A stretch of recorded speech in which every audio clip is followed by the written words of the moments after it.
안녕하십니까? 지혜와 통찰이 담긴 역사와 문화 이야기를 나누는 시간입니다. 머나먼 타국에서 평생을 성실하게 살아오신 우리 동포들에게 은퇴라는 단어는 어떤 의미일까요? 아마도 쉼과 평안, 그리고 가족과 함께하는 따뜻한 시간을 떠올리실 겁니다. 그리고 그 평안의 가장 현실적인 기반이 되어주는 것이 바로 매달 통장에 들어오는 사회보장연금, 즉 소셜연금일 것입니다. 이 연금액은 단순히 숫자의 많고 적음을 넘어 은퇴 후의 삶의 질을 결정짓는 중요한 잣대가 되곤 합니다. 하루하루 생활비를 걱정하며 살아야 하는가, 아니면 적어도 마음의 여유를 가지고 살아갈 수 있는가의 갈림길이 바로 이 연금액에 달려있기 때문입니다. 오늘 우리는 그 중에서도 $3,000라는 숫자에 주목해보고자 합니다. 한 달에 $3,000. 이 금액은 미국 은퇴자들의 평균 수령액보다 훨씬 높은 액수로 많은 이들에게는 안정된 노후의 상징처럼 여겨집니다. 누군가에게는 여유로운 미소를, 또 다른 누군가에게는 닿을 수 없는 목표처럼 느껴지는 이 $3,000라는 경계선. 과연 이 차이는 은퇴자의 삶을 어떻게 바꾸어 놓을까요?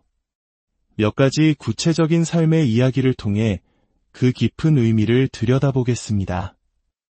첫 번째 이야기는 뉴욕에 살고 계신 68세 김진수 선생님의 삶입니다.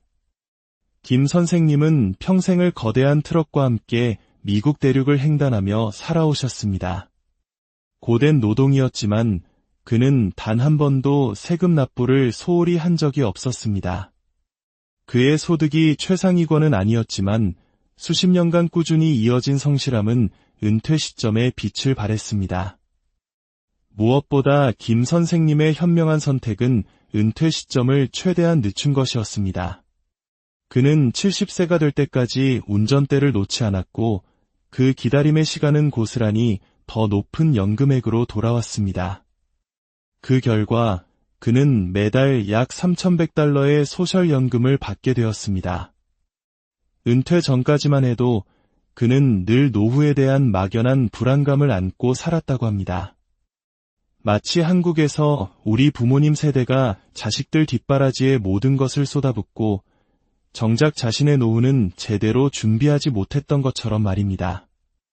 하지만 이제 김 선생님의 마음은 한결 가벼워졌습니다.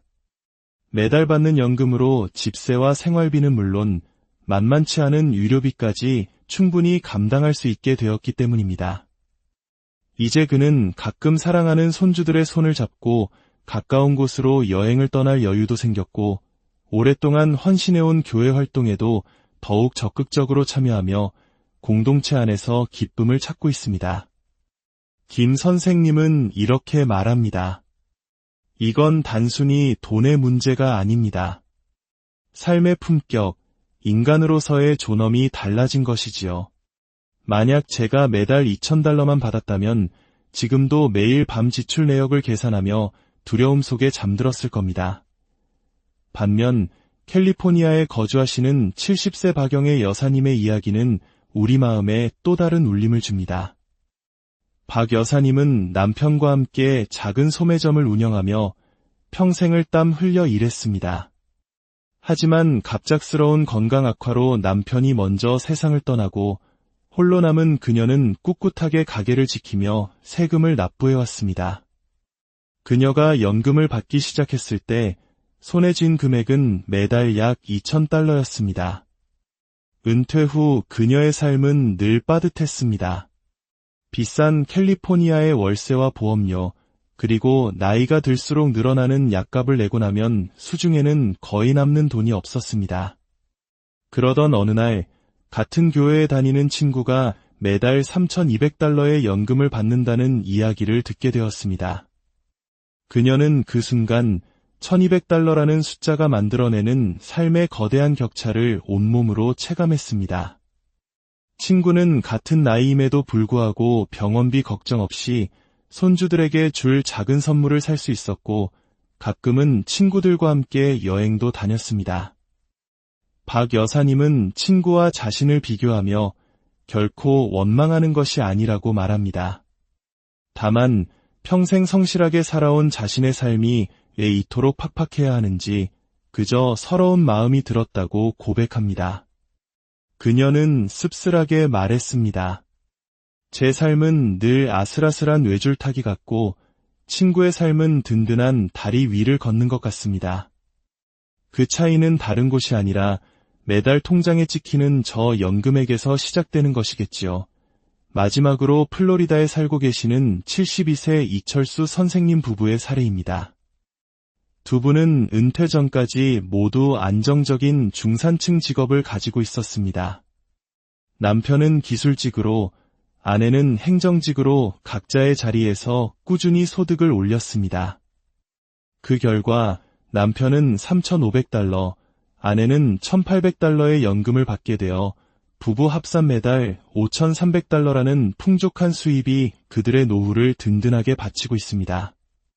이들 부부는 복잡한 대도시를 떠나 한적한 중소도시에 그림 같은 단독주택을 마련하고 유료비나 생활비 걱정 없이 평화로운 은퇴 생활을 만끽하고 있습니다. 그들이 느끼는 가장 큰 행복은 불안이 없다는 사실입니다. 갑작스럽게 큰 병원비가 발생하거나 집에 수리가 필요한 일이 생겨도 그들은 걱정하지 않습니다. 반면 그들의 이웃 중 한 부부는 합산연금이 $4,000 정도인데 예상치 못한 지출이 생길 때마다 극심한 스트레스를 받는다고 합니다. 이철수 선생님 부부는 바로 곁에서 연금 수령액의 차이가 노년의 평온함을 얼마나 크게 좌우하는지를 직접 목격하고 있는 셈입니다. 이 세 가지 이야기는 우리에게 동일한 메시지를 던져줍니다. 미국에서 소셜연금 $3,000 이상을 받는다는 것은 단순히 돈이 많고 적음의 문제가 아니라 매일의 불안에서 벗어나 최소한의 안정과 여유를 누릴 수 있느냐를 가르는 중요한 기준선이라는 것입니다. 그렇다면 도대체 이렇게 큰 차이가 발생하는 것일까요? 첫째, 소셜연금은 철저히 과거 소득 이력을 바탕으로 계산됩니다. 평생 꾸준히 평균 이상의 소득을 올리고 성실하게 세금을 납부한 사람일수록 더 높은 연금을 받게 됩니다.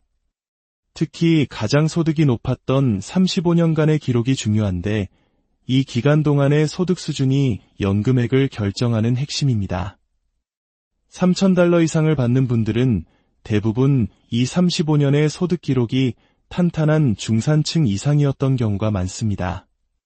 둘째, 연금을 신청하는 시점이 결정적인 영향을 미칩니다.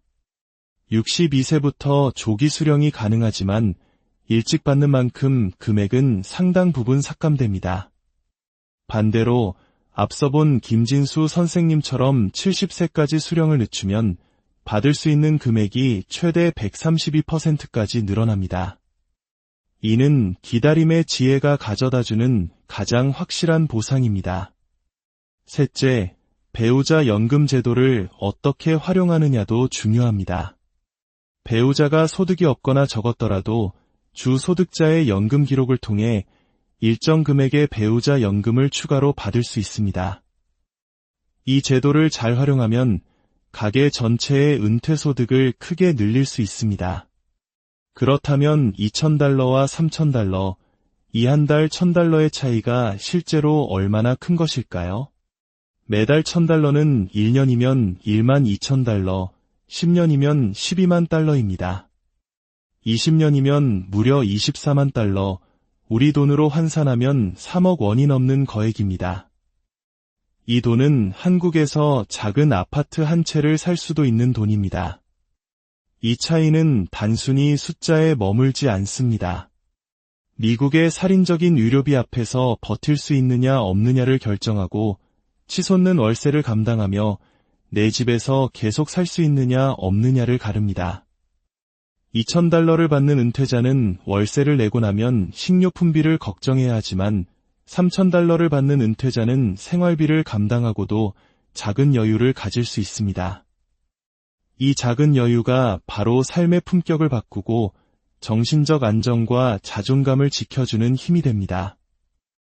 결론적으로 미국에서 소셜연금 $3,000는 상위 약 20%의 은퇴자만이 누릴 수 있는 안정된 노후의 상징입니다. 이는 평생의 성실한 노력과 현명한 선택이 만들어낸 값진 결과물이며 은퇴 후의 삶을 지탱하는 가장 든든한 버팀목이 되어줍니다. 자, 그렇다면 이미 연금액이 정해진 분들은 이제 어떻게 해야 할까요?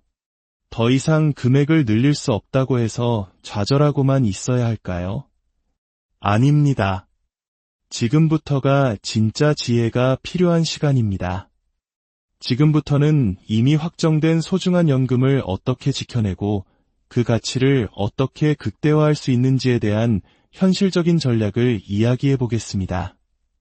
첫째, 세금 다이어트입니다.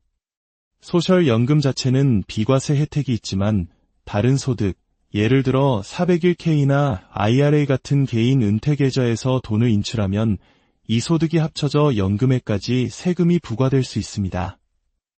중요한 것은 인출 시기와 금액을 조절하는 것입니다.